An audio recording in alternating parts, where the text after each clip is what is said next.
Hello everyone, welcome and welcome back to my channel. Today I will be showing you how to make this local seasoning known as Ogiri Uba. It's that bold native flavor we use in soups like oha, bitterleaf, and yes, even Abacha. So sit back, relax and watch how it's made from scratch. To make Ogiri Uba, you would need castor seed. And here is my tray of seeds just taken out of the freezer. Storing them in the freezer for up to 6 months preserves freshness. So just make sure they are fully dry before freezing.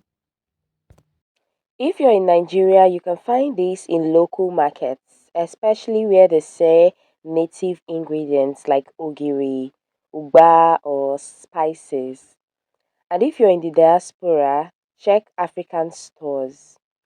Now, I have to say this, a lot of people don't use the original castor seeds anymore. Some mix it with melon seeds or they grind the shells of the castor seed to stretch the quantity. But this right here is 100% unadulterated Ogiri, and that's why it's so expensive in the market and hard to find. I crack each seed carefully, then separate the white parts from the shell or the hull. So now we would be needing just the white part, while the shell we would discard.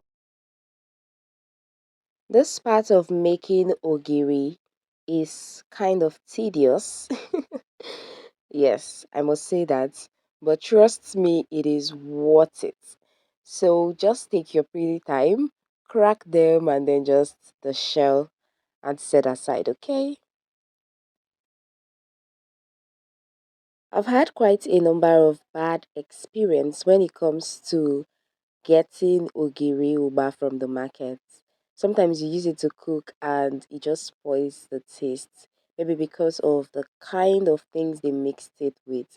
So I would really love to get to know about your own experience in the comment section below. Now for wrapping, I used plantain leaves, but before that I passed them briefly over fire. This softens them and make them easy to fold without tearing. You can also use banana leaves, and if you don't have either one, you can go for uma leaves, food grade parchment paper, or even foil paper.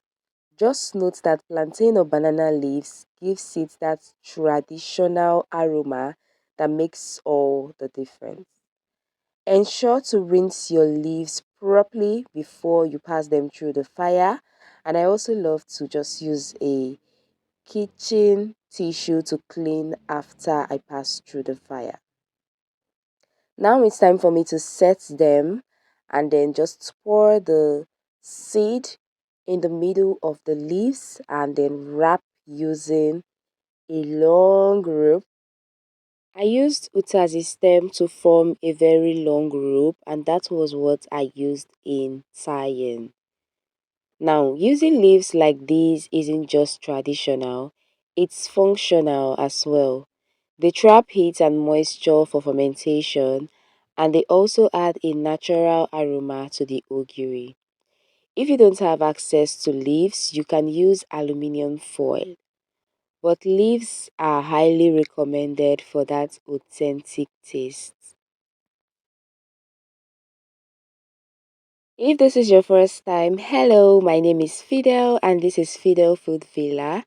Here I create mouth-watering dishes and also very inspirational food videos as well, just like this one. So if this is what you like watching, please don't forget to subscribe and tap the notification bell as well so you get notified whenever I post a new video. And if you enjoyed watching this video up until now, please do me a favor by liking this video, drop your comments as well, and share the video to your loved ones so they get to give this a try as well. And if you get to recreate this, please send me a picture on my Instagram, Fidel Food Villa.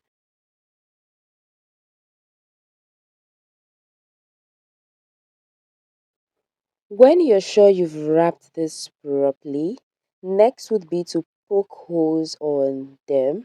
So this is going to help the hot water penetrate properly during cooking. So the seeds soften evenly and cook thoroughly. If you don't have a sharp stick like mine, you can also use fork to poke the holes or something that has a very sharp edge. Next, I placed the wrap into a large pot, poured in plenty of water to fully cover, and allowed it to cook for about 6 hours on medium to high heat. Now, you might ask why that long? Because castor seed naturally contains a compound called ricin, which can be harmful. But don't worry, long boiling removes the toxins and softens the seed so it's safe to eat and easy to pound later. This stage is very important, so don't rush it, okay? After cooking, I took it out of the pot, and as you can see, the water has reduced drastically. So I just ensured that there is no liquid on the body. I tightened it and then sun dried for about 2 to 3 days, depending on the weather. Now, if the sun is hot, it may dry faster. If it's rainy or cloudy, it may take longer. Next is to untie and then transfer that into the mortar. Now, no sun, no problem. You can use a dehydrator to dry it on low heat. It works well and it gives you more control, especially during raining season. Now, this is where the whole transformation begins. It's now going to turn from kernels into a paste.